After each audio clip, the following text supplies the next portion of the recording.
Hey y'all, it's Shanita from Ceaseless Pursuit, and I help high achieving millennial women of color get unstuck, build their confidence, and maximize their potential. And today we're going to be talking about 3 ways to rebound from disappointment. We all experience disappointment.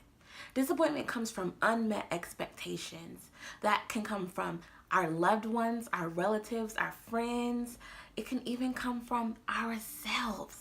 So, how do we deal with disappointment in a way that doesn't leave us feeling stuck or doesn't leave us feeling wrong because of our feelings? So many times, in particular, women of color struggle with acknowledging their feelings. We feel like we have to keep chugging along, and so we don't have time to feel. The only acceptable emotion in a lot of cases is anger. Unaddressed anger. That feels somehow stronger than sadness or acknowledging our pain. But we don't want to let our unhealthy emotions manifest in a way that makes rage okay, but not disappointment.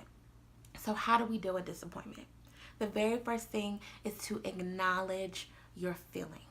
Now, I'm not saying that you need to have a cry fest or you need to have a pity party, but what I am saying is that you need to ask yourself a couple of questions. The first question is what?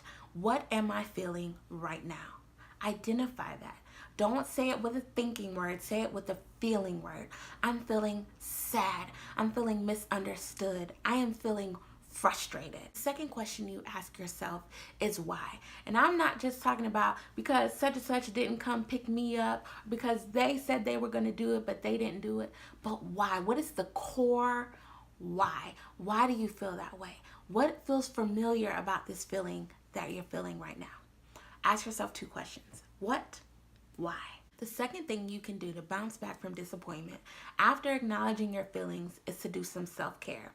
Now, I'm not talking about painting your fingernails or painting your toenails or going to get a massage.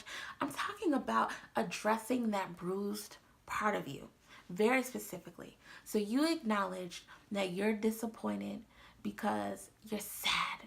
You feel misunderstood.